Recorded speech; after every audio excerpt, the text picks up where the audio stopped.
Hi friends, இந்த வீடியோவில் என்ன பிஸ்னஸ் பற்றி பார்க்க போகிறோம்னா மாடி தோட்டம். அதாவது பெண்கள் வீட்டில் இருந்தே சுய தொழில் பண்ணி வருமானம் சம்பாதிக்கலாம் அப்படிங்கிற தலைப்பின் கீழே நம்ம வந்து நிறையா பெண்கள் வீட்டிலேருந்து பண்ணக்கூடிய தொழிலாக எடுத்து போட்டுக்கிட்டு இருக்கோம். அந்த வகையில் இன்றைக்கி நம்ம என்ன தொழில் பற்றி பார்க்க போகிறோம்னா மாடி தோட்டம். ஒரு சிலர் நினைக்கலாம், மாடி தோட்டத்தில் என்னங்க கிடைக்க போகுது அப்படின்னு நினைக்கலாம். அப்படி இல்லைங்க. மாடி தோட்டத்தில் நம்ம வந்து இப்போ நிறையா அதுக்கேற்ற மாதிரி செட்டிங் கூட, இப்போ நான் மாடி தோட்டம் அமைக்கணும் அப்படின்னா அதுக்கேற்ற மாதிரி கூட செட்டிங் பண்ணி கொடுக்குறதுக்கு நிறையா பேர் இருக்காங்க. அப்படின்றப்போ நம்ம வந்து அதை தேடி அதுக்கேற்ற மாதிரி நம்ம தான் சர்ச் பண்ணி பார்க்கணும்.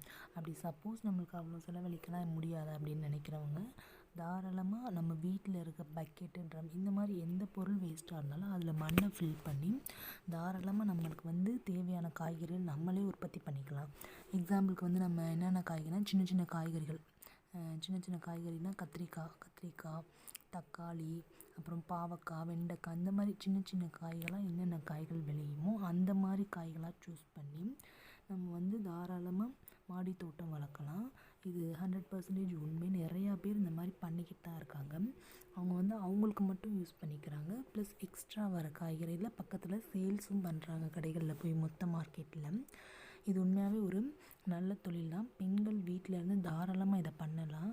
ஏன்னா நம்ம வந்து பகல் ஃபுல்லாக சும்மா தான் இருப்போம். அப்படின்றப்போ நம்ம தாராளமாக காலையில் ஒரு 1/4 மணி நேரம் போய் நம்ம தண்ணியெல்லாம் ஏற்பாடு பண்ணி விட்டு வந்துட்டோம்னா போதும். அதே மாதிரி ஈவினிங் அதே மாதிரி ஒரு 1/4 மணி நேரம் போய் தண்ணி தெளிச்சு விட்டால் போதும். நடுவில் அது எப்படி வருது அப்படின்றத பார்த்து அதுக்கேற்ற மாதிரி நம்ம உரம் அந்த மாதிரி வச்சாலே போதும். இது உண்மையாகவே நம்ம வீட்டுக்கு இயற்கையான காய்கறிகள் கிடைக்கும்.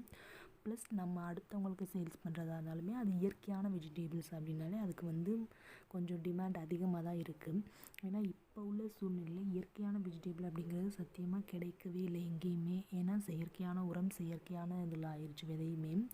அப்படின்றப்போ இயற்கையாக நம்ம அதில் வளர்க்கும் போது அதுக்கு வந்து பெனிஃபிட் அதிகமாக இருக்கும். ஓகேங்களா? நம்மளோட ப்ரைஸுமே அதிகமாக வச்சு சொன்னோம்னா வாங்கிக்கிடுவாங்க. உண்மையாகவே இயற்கையான வளர்த்தே மாடி தோட்டத்தில் அப்படின்னா கண்டிப்பாக அதை வந்து வாங்கிக்கிடுவாங்க. இந்த பிஸ்னஸ் எடுத்து பண்ணணும்னு நினைக்கிறவங்க தாராளமாக எடுத்து பண்ணலாம். இது வந்து நான் சொல்கிற வீட்டுக்கும் யூஸ் பண்ணிக்கலாம். ப்ளஸ் நம்ம அடுத்தவங்களுக்கும் சேல்ஸ் பண்ணலாம். நம்மளுக்கு ஒரு திருப்தியும் கிடைக்கும். நம்ம இயற்கையான முறையில் சாப்பிட்றோம், நம்ம ஹெல்த்தியான சாப்பாடு சாப்பிட்றோம் அப்படிங்கிற ஒரு திருப்தியும் நம்மளுக்கு கிடைக்கும். இந்த வீடியோ பிடிச்சிச்சின்னா நம்ம சேனல் லைக் பண்ணுங்கள், சப்ஸ்கிரைப் பண்ணுங்கள். தேங்க்யூ ஃபார் வாட்சிங். அடுத்த வீடியோவில் அடுத்த ஒரு குட்டி பிஸ்னஸ் பற்றி பார்க்கலாம். Thank you so much.